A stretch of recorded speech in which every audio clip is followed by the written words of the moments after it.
وسیلے کی برکتیں۔ الحمدللہ رب العالمین والصلاة والسلام علی خاتم النبیین، اما بعد فاعوذ باللہ من الشیطان الرجیم، بسم اللہ الرحمن الرحیم۔ امیر اہل سنت کا تقریباً 22 سال پہلے کا بیان۔ وسیلے کی برکتیں، دعائے عطار، یا اللہ پاک جو کوئی 17 صفحات کا رسالہ وسیلے کی برکتیں پڑھ یا سن لے، اسے دنیا و آخرت میں نیکیوں کی بہترین جزا عطا فرما اور جنت الفردوس میں بے حساب داخلہ دے کر اپنے پیارے حبیب صلی اللہ علیہ وآلہ وسلم کا پڑوسی بنا دے۔ آمین بجاہ خاتم النبیین صلی اللہ علیہ وآلہ وسلم۔ درود شریف کی فضیلت۔ فرمان آخری نبی صلی اللہ علیہ وآلہ وسلم، جب دو دوست آپس میں ملتے اور مصافحہ کرتے ہیں اور نبی کریم صلی اللہ علیہ وآلہ وسلم پر درود پاک پڑھتے ہیں تو ان دونوں کے جدا ہونے سے پہلے ان کے اگلے پچھلے گناہ بخش دیے جاتے ہیں۔ صلو علی الحبیب صلی اللہ علی محمد۔ وسیلے کی برکتیں۔ گزشتہ زمانے میں 3 آدمی کسی سفر پر روانہ ہوئے۔ دوران سفر رات گزارنے کے لیے ایک غار میں داخل ہوئے اور سو گئے۔ اتنے میں پہاڑ سے ایک چٹان پھسل کر آئی جس کے باعث غار کا منہ بند ہو گیا۔ اب انہوں نے اس مصیبت سے نجات پانے کے لیے یہ طے کیا کہ ہم میں سے ہر ایک اپنے کسی نیک عمل کا وسیلہ پیش کر کے اللہ پاک کی بارگاہ میں دعا کرے۔ چنانچہ ان میں سے ایک نے بارگاہ خداوندی میں عرض کیا، اے اللہ، تو جانتا ہے میرے والدین بوڑھے ہو چکے تھے اور میں اس وقت تک اپنے بال بچوں کو دودھ نہیں پلاتا تھا جب تک اپنے والدین کو ان کے حصے کا دودھ نہ پلا لیتا تھا۔ اے پروردگار، تو جانتا ہے ایک بار میں اپنے جانور چراتے چراتے دور نکل گیا اور جب رات کو گھر پہنچا تو ماں باپ سو چکے تھے۔ میں ان کے حصے کا دودھ لے کر سرہانے کھڑا رہا یہاں تک کہ جب بہت دیر بعد ان کی آنکھ کھلی تو میں نے انہیں دودھ پیش کیا اور پھر اپنے بال بچوں کو پلایا اور خود بھی پیا۔ اے اللہ، اگر میرا یہ عمل تیری رضا اور خوشنودی کے لیے تھا تو اس کی برکت سے چٹان کو غار کے منہ سے ہٹا دے اور ہماری اس مصیبت کو دور فرما۔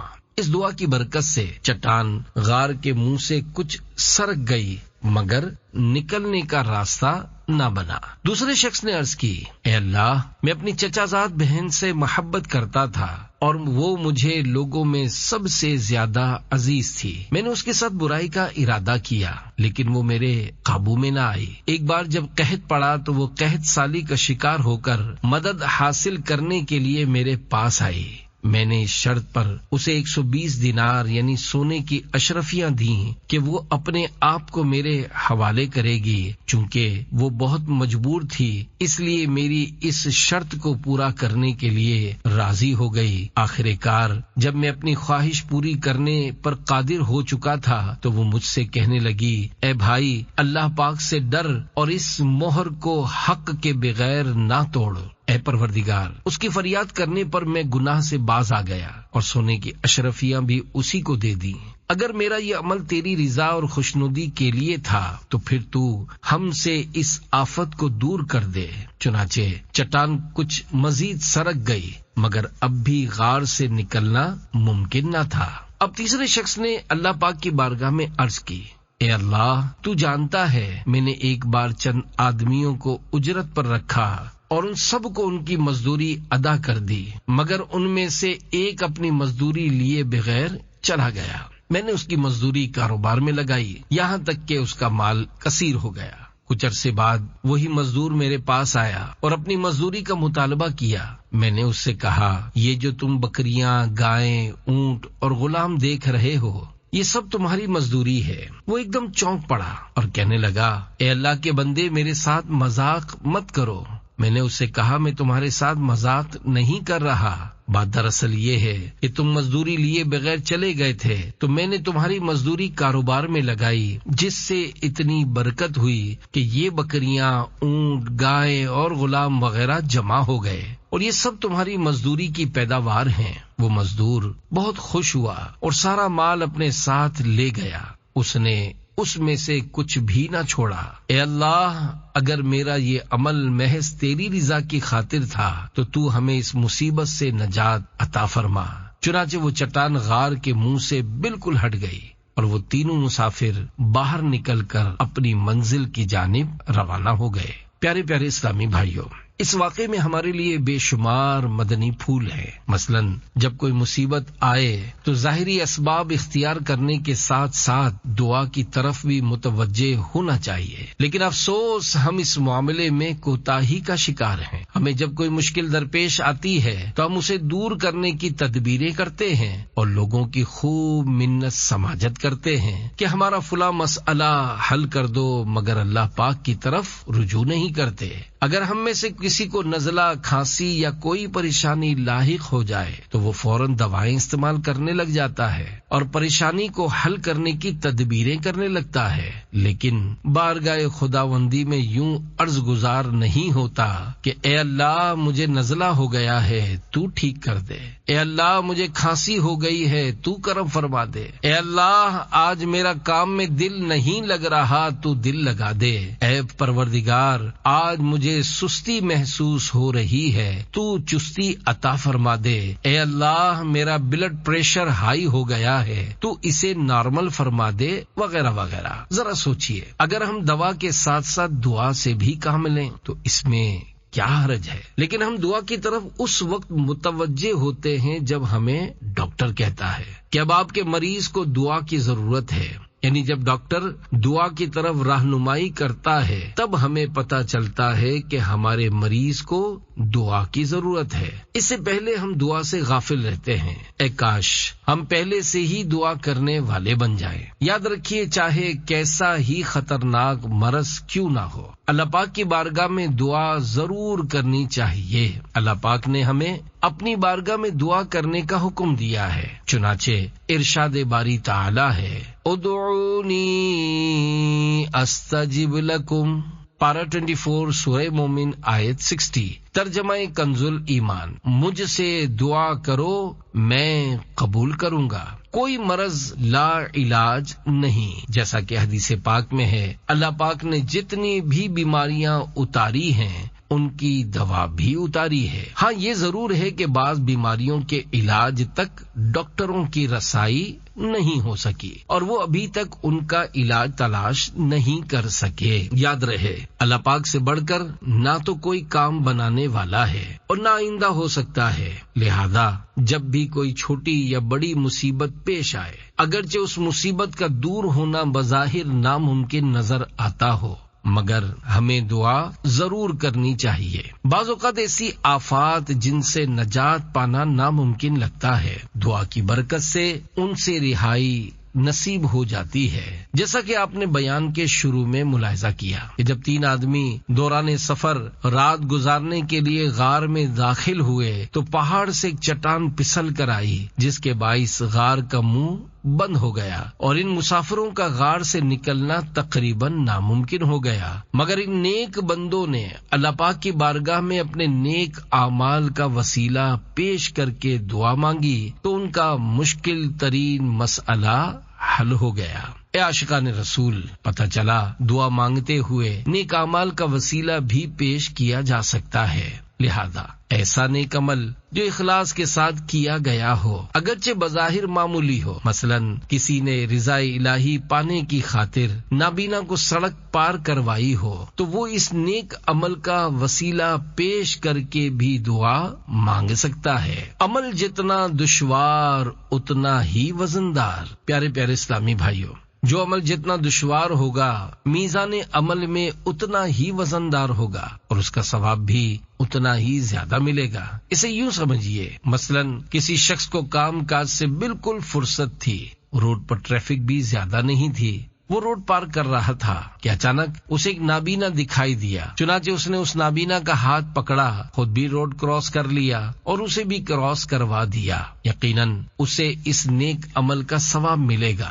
لیکن چونکہ یہ عمل اتنا دشوار نہیں تھا کیونکہ اس کے پاس وقت بھی تھا، روڈ پر خاص ٹریفک بھی نہیں تھا اور اسے خود بھی روڈ کراس کرنا تھا۔ اس کے برعکس کوئی شخص روڈ کے کنارے اپنی دکان پر بیٹھا ہوا تھا، اس کے پاس گاہکوں کا رش تھا، جو مال وہ بیچ رہا تھا اسی طرح کا مال دوسری دکانوں پر بھی بیچا جا رہا تھا، لہذا گاہکوں کو سنبھالنا بھی ضروری تھا، کیونکہ ذرا سی غفلت میں گاہک ایک دکان چھوڑ کر دوسری دکان پر چلے جاتے ہیں۔ لیکن اتنے میں اس دکاندار کی نظر روڈ کے کنارے کھڑے ایک نابینا شخص پر پڑی جو روڈ کراس کرنے کے انتظار میں کھڑا تھا۔ گاڑیاں بڑی تیزی سے اس کے پاس سے گزر رہی تھیں اور کوئی بھی اسے روڈ کراس کروانے والا نہ تھا۔ اس دکاندار نے نہ اپنے گاہکوں کو دیکھا اور نہ کاروبار کا خیال کیا، بس جلدی سے اپنی دکان چھوڑ کر اس نابینا کے پاس آیا، اسے سلام کیا، پھر اس کا ہاتھ پکڑ کر گاڑیوں کی رفتار آہستہ ہونے کا انتظار کیا، اور پھر جیسے ہی اسے موقع ملا اس نے اس نابینا کو روڈ کراس کروا دیا۔ پھر جب واپس اپنی دکان پر پہنچا تو گاہک جا چکے تھے، جس کے باعث اسے دلی صدمہ ہوا۔ یقیناً اس صورت میں پہلی والی صورت کے مقابلے میں زیادہ ثواب ملے گا، کیونکہ پہلی صورت میں روڈ کراس کروانے والے کو دشواری کا سامنا نہیں کرنا پڑا تھا، جبکہ دوسری صورت میں دکاندار کو دشواری اٹھانے کے ساتھ ساتھ گاہکوں کے چلے جانے کی وجہ سے مالی قربانی بھی دینی پڑی۔ دیکھیے، دونوں صورتوں میں بظاہر عمل ایک ہی ہے، لیکن دونوں کے انداز، دشواری اور کوشش میں فرق ہے۔ اسی طرح جب وضو کرنا دشوار ہو اس وقت وضو کیا جائے تو زیادہ ثواب ملے گا۔ مثلا کسی جگہ سخت سردی ہے، مسجد میں پانی گرم کرنے کے لیے گیزر کا اہتمام بھی نہیں ہے اور پانی بھی خوب ٹھنڈا ہے، ایسی صورت میں جس نے مسجد کی انتظامیہ کو برا بھلا کہے بغیر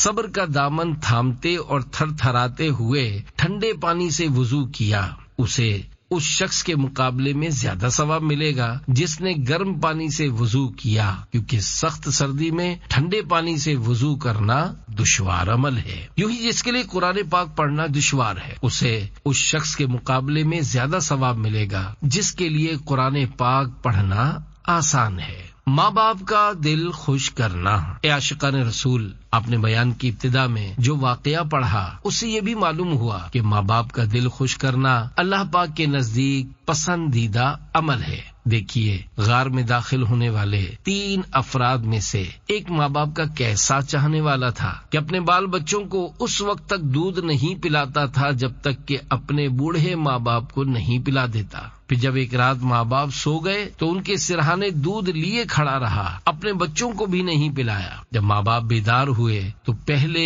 انہیں دودھ پیش کیا، پھر اپنے اہل و عیال کو پلایا۔ اس کے برعکس آج کے جدید دور میں ماں باپ کو کتنی اہمیت دی جاتی ہے، بالخصوص شادی کے بعد بال بچوں کی موجودگی میں ماں باپ کی اہمیت کتنی باقی رہ جاتی ہے، سبھی اس سے واقف ہے۔ یاد رکھیے، اگرچہ ماں باپ تکلیف کا باعث بنتے ہوں تب بھی ماں باپ کے حقوق ختم نہیں ہوتے، لہذا اولاد کو ہر صورت صبر سے کام لینا ہوگا۔ ماں کے حقوق سے متعلق ایک روایت سنیے۔ گوشت کا ٹکڑا کباب ہو جاتا۔ ایک صحابی نے بارگاہ رسالت میں عرض کی، یا رسول اللہ صلی اللہ علیہ وآلہ وسلم، ایک راہ میں ایسے گرم پتھر تھے کہ اگر ان پر گوشت کا ٹکڑا ڈالا جاتا تو کباب ہو جاتا۔ میں 6 میل تک اپنی ماں کو اپنی گردن پر سوار کر کے لے گیا، تو کیا میں ماں کے حقوق سے فارغ ہو گیا؟ پیارے آقا صلی اللہ علیہ وآلہ وسلم نے ارشاد فرمایا، تیرے پیدا ہونے میں درد کے جس قدر جھٹکے اس نے اٹھائے ہیں، شاید یہ ان میں سے ایک جھٹکے کا بدلہ ہو۔ اس روایت سے معلوم ہوا اولاد کو ماں باپ کے حقوق سے فراغت حاصل نہیں ہو سکتی، چاہے وہ ان کی کتنی ہی خدمت کیوں نہ کر لے۔ لہذا ماں باپ کے حقوق کا خیال رکھنا بہت ضروری ہے۔ افسوس، آج کل معاشرے میں ماں باپ کے ساتھ انتہائی ناروا سلوک اختیار کیا جاتا ہے، اور بعض لوگ ماں باپ کو بالکل بھی لفٹ نہیں کرواتے۔ بعض اوقات اولاد کو ماں باپ سے یہ شکایت ہوتی ہے کہ وہ ان کے ایسے معاملات میں دخل اندازی کرتے ہیں کہ جن میں انہیں مداخلت نہیں کرنی چاہیے۔ تو اس حوالے سے عرض ہے کہ چونکہ وہ ماں باپ ہیں، اس لیے ہر صورت ان کا ادب و احترام ضروری ہے۔ دیکھیے، ماں باپ نے ہماری بہت سی خطائیں برداشت کی ہوتی ہیں، مثلاً ہم بچپن میں انہیں ستاتے رہے لیکن پھر بھی وہ ہمیں کھلاتے پلاتے رہے۔ ہم رات کو دیر سے گھر آتے تو وہ بیچارے اپنی نیند قربان کر کے ہمارے انتظار میں جاگتے رہتے۔ ہمیں بخار ہو جاتا تو وہ ساری رات ہماری خدمت کرتے رہتے، لیکن ہماری شادی کروا کر نہ جانے وہ ایسی کون سی غلطی کر بیٹھے ہیں کہ شادی کے بعد ہم انہیں اہمیت دینا چھوڑ دیتے ہیں۔ یاد رہے، نہ تو بال بچوں کی وجہ سے ماں باپ پر ظلم کیا جائے اور نہ ہی ماں باپ کی وجہ سے اپنے بال بچوں پر ظلم کیا جائے۔ دونوں کے حقوق کا خیال رکھنا ضروری ہے۔ مقبول حج کا ثواب۔ پیارے پیارے اسلامی بھائیوں، ماں باپ کو ستانے کے بجائے ان کا ادب و احترام کیجیے، ان سے خوب ہمدردی سے پیش آئیے اور پیار و محبت سے ان کی زیارت کیجیے۔ ماں باپ کی طرف رحمت کی نظر سے دیکھنے کے بھی کیا کہنے ہیں۔ چنانچہ اللہ پاک کے آخری نبی مکی مدنی صلی اللہ علیہ وآلہ وسلم کا فرمان رحمت نشان ہے۔ جب اولاد اپنے ماں باپ کی طرف رحمت کی نظر کرے تو اللہ پاک اس کے لیے ہر نظر کے بدلے حج مبرور یعنی مقبول حج کا ثواب لکھتا ہے۔ صحابہ کرام رضی اللہ عنہم نے عرض کی، اگرچہ دن میں 100 مرتبہ نظر کرے، فرمایا نعم اللہ اکبر و اطیب، یعنی ہاں اللہ سب سے بڑا ہے اور اطیب یعنی سب سے زیادہ پاک ہے۔ کتنے خوش نصیب ہیں وہ لوگ جن کے ماں باپ حیات ہیں۔ ایسوں کو چاہیے کہ وہ اپنے ماں باپ کی خدمت کریں، ان سے نرمی سے پیش آئیں، بات چیت کرتے وقت آنکھیں نہ ملائیں، ان کو آتا دیکھ کر ادب میں کھڑے ہو جائیں، ان پر خار نہ کھائیں، وہ بات چیت کر رہے ہوں تو ان کی بات نہ کاٹیں، انہیں جھاڑنے اور جھڑکنے سے باز رہیں۔ یاد رکھیے، اگرچہ والدین بے نمازی ہوں تب بھی ان کی تعظیم کی جائے گی، کیونکہ نماز نہ پڑھنا ان کا اپنا عمل ہے، البتہ ان کے گناہوں سے ضرور نفرت کی جائے گی۔ اے عاشقان رسول، چونکہ ماں باپ اولاد سے عمر میں کافی بڑے ہوتے ہیں، اس لیے اگر اولاد انہیں ڈائریکٹ سمجھانے کی کوشش کرے گی تو شاید وہ سمجھ نہیں پائیں گے، لہذا اولاد کو چاہیے کہ ان کا ادب و احترام کرتی رہے، ان کی اصلاح کے لیے انہیں دعوت اسلامی کے دینی ماحول سے وابستہ کرے اور سنتوں بھرے بیانات سننے کی ترغیب دلائے۔ انشاءاللہ ان کی اصلاح کا سامان ہوگا اور دیکھتے ہی دیکھتے ان کی زندگیوں میں مدنی انقلاب برپا ہو جائے گا۔ پیارے پیارے اسلامی بھائیوں، آپ نے بیان کی ابتدا میں جو واقعہ سنا اس میں بیان کیا گیا کہ غار میں داخل ہونے والے 3 افراد نے بارگاہ خداوندی میں اپنے نیک اعمال کا وسیلہ پیش کیا، جس کی برکت سے غار کا منہ کھل گیا اور انہیں قید سے رہائی نصیب ہوئی۔ تو اس کا یہ مطلب نہیں کہ اللہ پاک کی بارگاہ میں صرف نیک اعمال کا وسیلہ پیش کیا جاتا ہے، بلکہ یاد رکھیے نیک اعمال کے ساتھ ساتھ نیک ہستیوں کا وسیلہ بھی پیش کیا جا سکتا ہے۔ یہ کیسے ہو سکتا ہے کہ ہم اپنی نیکیوں کا وسیلہ تو پیش کریں مگر نیک لوگوں کا وسیلہ نہ پیش کر سکیں، حالانکہ ہماری نیکیوں کے وسیلے کے مقابلے میں نیک لوگوں کا وسیلہ زیادہ مضبوط ہے۔ ہماری نیکیاں کہاں اور اللہ پاک کے نیک بندوں مثلا انبیاء کرام علیہم السلام کی عظمتیں کہاں، اور پھر سید الانبیاء صلی اللہ علیہ وآلہ وسلم کی شان عظمت کے تو کیا کہنے، اللہ پاک کے بعد آپ صلی اللہ علیہ وآلہ وسلم کی شان و عظمت سب سے بڑھ کر ہے۔ فقراء مہاجرین کا وسیلہ، اللہ پاک کی بارگاہ میں نیک اعمال کے ساتھ ساتھ نیک اشخاص کا وسیلہ پیش کرنا ثابت ہے، جیسا کہ حضرت سیدنا امیہ بن خالد رضی اللہ عنہ سے روایت ہے کہ رسول اللہ صلی اللہ علیہ وآلہ وسلم فقراء مہاجرین کے وسیلے سے فتح طلب کیا کرتے تھے۔ دامن کا دھاگا، نیک ہستیوں کے ساتھ ساتھ اگر ان سے نسبت رکھنے والی چیزوں کا وسیلہ پیش کر کے بھی دعا دعا مانگی جائے تو اللہ پاک قبول فرماتا ہے۔ چنانچہ اخبار الاخیار شریف میں ہے، سخت قحط سالی ہوئی، لوگوں کی بہت دعاؤں کے باوجود بارش نہ ہوئی۔ حضرت سیدنا نظام الدین ابو المؤید رحمت اللہ علیہ نے اپنی امی جان رحمت اللہ علیہ کے کپڑے کا ایک دھاگا ہاتھ میں لے کر عرض کی، اے اللہ، یہ اس خاتون کے دامن کا دھاگا ہے جس پر کبھی کسی نامحرم کی نظر نہیں پڑی، میرے مولا اسی کے صدقے رحمت کی بارش برسا دے۔ ابھی دعا ختم بھی نہ ہوئی تھی کہ رحمت کے بادل چھا گئے اور رم جھم بارش شروع ہو گئی۔ پتہ چلا کہ اللہ پاک کی بارگاہ میں نیک اعمال کے ساتھ ساتھ نہ صرف نیک لوگوں کا بلکہ ان سے نسبت رکھنے والی چیزوں کا وسیلہ بھی پیش کیا جا سکتا ہے۔ نیز معلوم ہوا کہ اللہ کے نیک بندوں سے جس چیز کو نسبت ہو جائے تو وہ متبرک ہو جاتی ہے اور بعض اوقات اس کا ظہور بھی ہو جاتا ہے۔ گناہ سے بچنے کا وسیلہ۔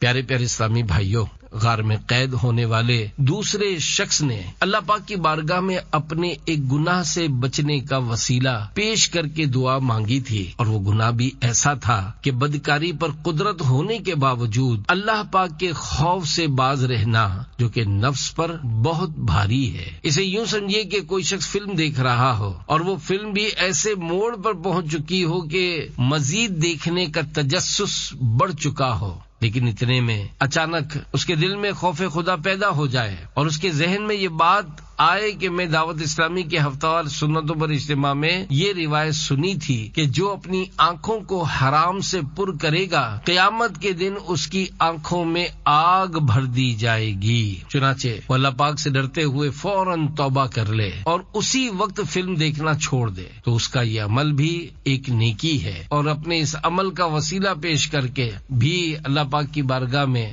دعا کر سکتا ہے۔ اسے مزید اس مثال سے بھی سمجھا جا سکتا ہے کہ کسی شخص کو راہ چلتے ہوئے سونے کا ایک لاکٹ ملا اور اس نے اسے اٹھا لیا۔ اب اس کی نیت خراب ہوئی اور اس نے اپنے ذہن بنایا کہ آج بن مانگے دولت ہاتھ آ گئی ہے، اسے بیچ کر اس کی رقم اپنے ذاتی استعمال میں لاؤں گا۔ لیکن ایک دم اسے احساس ہوا کہ لاکٹ میرے لیے حرام ہے، لہذا مجھے اس کے مالک تک پہنچنا چاہیے۔ چنانچہ خوف خدا کی وجہ سے اس نے وہ سونے کا لاکٹ اس کے مالک تک پہنچا دیا، تو اسے اس عمل کا بھی ثواب ملے گا اور وہ اپنے اس عمل کا وسیلہ پیش کر کے اللہ کی بارگاہ میں دعا کر سکتا ہے۔ اے عاشقان رسول، بعض اوقات گناہ پر ندامت وہ کام کر جاتی ہے جو نیکی نہیں کر پاتی، ان معنوں پر کہ بندہ نیکی کر کے اتنا ثواب نہیں پاتا جتنا گناہ پر ندامت کرنے کی وجہ سے پا لیتا ہے۔ اس ضمن میں ایک ایمان افروز واقعہ سنیے۔ 2 جنتیں عطا کر دی گئی ہیں۔ حضرت علامہ جلال الدین سیوطی شافعی رحمت اللہ علیہ نقل فرماتے ہیں کہ مسلمانوں کے دوسرے خلیفہ حضرت سیدنا عمر فاروق اعظم رضی اللہ عنہ کے دور خلافت میں ایک نیک نوجوان ہوا کرتا تھا جو زیادہ تر وقت مسجد میں گزارتا تھا۔ آپ رضی اللہ عنہ اس کی نیکی کی وجہ سے اسے بہت پسند کرتے تھے۔ اس نوجوان کا باپ بوڑھا تھا۔ نماز عشاء پڑھ کر وہ اپنے باپ کی خدمت کے لیے گھر چلا جاتا تھا۔ مسجد اور اس کے گھر کے درمیان ایک عورت رہتی تھی جو اس نوجوان پر فریفتہ ہو گئی۔ وہ روزانہ اسے اپنے پاس بلاتی مگر وہ اس کی طرف متوجہ نہ ہوتا۔ آخر کار ایک دن شیطان نے اس نوجوان پر غلبہ پا لیا اور اسے گناہ پر آمادہ کر لیا۔ جب وہ نوجوان اس عورت کی دعوت پر گناہ کے ارادے سے اس کی جانب بڑھا، اس کے گھر کے دروازے پر پہنچا تو اچانک اس پر خوف خدا غالب آیا اور اس کی زبان پر بے ساختہ یہ آیت مبارکہ جاری ہو گئی۔ ان الذين اتقوا اذا مسهم طائف من الشيطان تذكروا فاذا هم مبصرون۔ پارہ 9 سورہ آراف آیت 201۔ ترجمہ کنز الایمان۔ بے شک وہ جو ڈر والے ہیں جب انہیں کسی شیطانی خیال کی ٹھیس لگتی ہے ہوشیار ہو جاتے ہیں، اسی وقت ان کی آنکھیں کھل جاتی ہیں۔ وہ نوجوان غش کھا کر گر پڑا۔ اس عورت نے اپنی باندی کو بلایا اور دونوں نے مل کر نوجوان کو گھسیٹا اور اس کے باپ کے دروازے پر لے جا کر ڈال دیا۔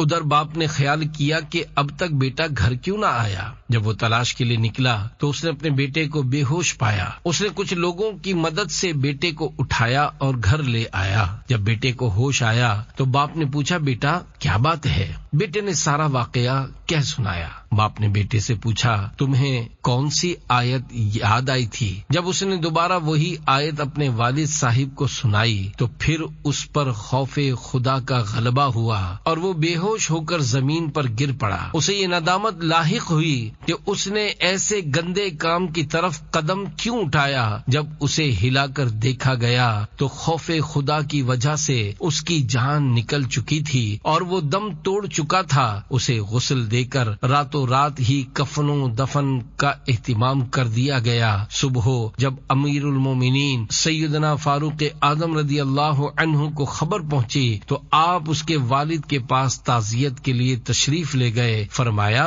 ہمیں رات کو ہی اطلاع کیوں نہ دی؟ عرض کی، رات کے وقت آپ کو تکلیف دینا مناسب نہیں سمجھا۔ فرمایا، مجھے اس کی قبر پر لے چلو۔ چنانچہ سیدنا فاروق اعظم رضی اللہ عنہ چند افراد کے ساتھ اس کی قبر پر پہنچے اور سورہ رحمان کی اس آیت مبارکہ کی تلاوت فرمائی۔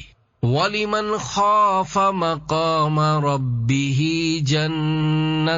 جَنَّتَانِ، پارہ 27 سورہ رحمان آیت 46، ترجمہ کنز الایمان۔ اور جو اپنے رب کے حضور کھڑے ہونے سے ڈرے اس کے لیے 2 جنتیں ہیں۔ اس نوجوان نے قبر کے اندر سے کہا، اے عمر، بے شک میرے رب نے مجھے وہ 2 جنتیں عطا فرما دی ہیں۔ اے عاشقان رسول، دیکھا آپ نے اس نوجوان کو گناہوں سے بچنے پر کتنا بڑا انعام ملا کہ اللہ پاک نے اسے 2 جنتیں عطا فرمائیں۔ پیارے پیارے اسلامی بھائیوں، آپ نے بیان کی ابتدا میں جو واقعہ سنا اس میں غار میں پھنس جانے والے تیسرے شخص کا یہ نیک عمل بیان کیا گیا کہ اس نے اپنے مال سے مزدور کی اجرت الگ کر کے اسے کاروبار میں لگایا اور پھر مزدور کی طرف سے مزدوری طلب کیے جانے پر مزدوری کے ساتھ ساتھ اس سے حاصل ہونے والا سارا نفع مزدور کے سپرد کر دیا، حالانکہ ایسا کرنا اس پر شرعی طور پر واجب نہ تھا۔ دیکھیے، اس مزدور کی مزدوری سے حاصل ہونے والا نفع کم نہیں تھا، بلکہ اگر آج کے دور کے حساب سے اس کی مالیت کا اندازہ لگایا جائے تو شاید لاکھوں کروڑوں روپے بن جائیں، مگر اس نے سارا مال مزدور کو دے کر اسے حیرت میں ڈال دیا۔ موجودہ زمانے میں دیانت داری کی ایسی مثال ملنا بہت مشکل ہے۔ آج اگر کوئی مزدور اپنی اجرت لیے بغیر چلا جائے تو ہمارا نفس ہمیں یہی مشورہ دے گا کہ دیکھو، وہ اپنی مزدوری اپنی مرضی سے چھوڑ کر گیا ہے، اس میں تمہارا کیا قصور ہے؟ پھر ہم زیادہ سے زیادہ اس پر یہ احسان کریں گے کہ جتنی اس کی مزدوری بنتی ہوگی طلب کرنے پر اتنی اسے دے دیں گے۔ اگرچہ یہ بھی کافی ہے، لیکن غار میں قید اس شخص کی سخاوت اور جذبہ ایثار کے کیا کہنے۔ پہلے اس نے مزدور کی رقم کو کاروبار میں لگا کر اسے بڑھایا اور پھر سارے مال کو اس کے حوالے کر دیا۔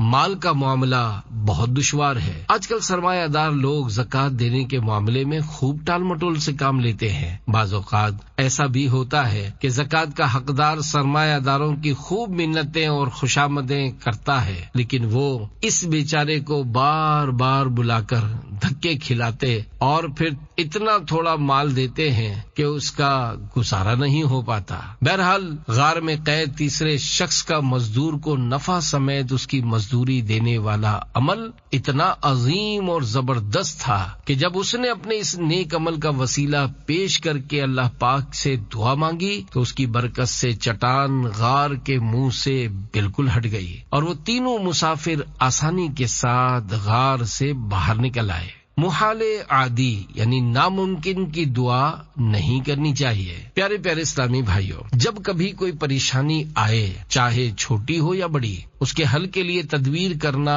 ممکن ہو یا ناممکن، اللہ پاک کی بارگاہ میں اس کے حل ہونے کی دعا ضرور کرنی چاہیے۔ ہاں، جو چیزیں محال عادی ہیں ان کی دعا نہیں کر سکتے، مثلا دست غیب کی دعا نہیں کر سکتے کیونکہ یہ محال عادی ہے، اور محال عادی کی دعا کرنا ناجائز و حرام ہے۔ دست غیب یعنی بغیر کسی ظاہری ذریعے کے حاصل ہونے والی رقم کے لیے دعا کرنا، جیسا کہ اے اللہ جب میں مصلی کے نیچے ہاتھ ڈالوں تو نوٹوں سے میری مٹھی بھر جائے وغیرہ۔ البتہ یوں دعا کی جا سکتی ہے کہ اے اللہ میری روزی میں برکت دے، یا مجھے اپنی روزی کے ذرائع عطا فرما۔ یاد رکھیے جو چیزیں محال عادی نہیں ان کی دعا مانگ سکتے ہیں، مثلا اے اللہ میری تنگدستی دور ہو جائے، مجھے اچھی اور آسان نوکری مل جائے، میری تنخواہ اچھی ہو جائے، میرا کاروبار ہو جائے، مجھے اپنا ذاتی مکان مل جائے، میرے امراض دور ہو جائیں، میرے بچے کا مرض دور ہو جائے وغیرہ وغیرہ۔ بدقسمتی سے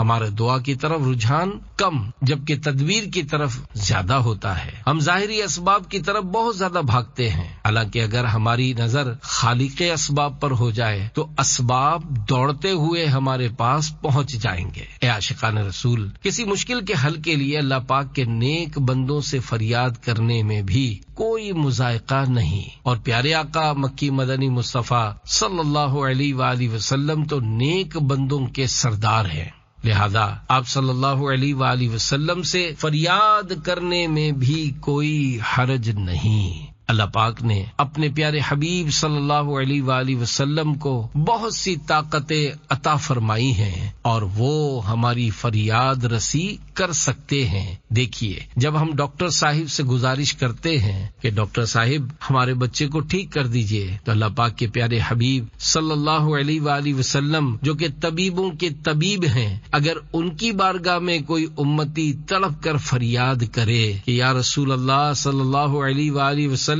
آپ میرے بچے پر نظر کرم فرما کر اسے ٹھیک کر دیجئے، تو اس میں کیا حرج ہے؟ اسی طرح جب ہماری کوئی چیز چوری ہوتی ہے تو ہم بذریعہ سائنسی کنیکشن یعنی فون کر کے مددگار پولیس سے رابطہ کرتے ہیں، تو اگر ہم بذریعہ روحانی کنیکشن بے کسوں کے مددگار محبوب پروردگار صلی اللہ علیہ وآلہ وسلم سے فریاد کریں تو اس میں کیا حرج ہے؟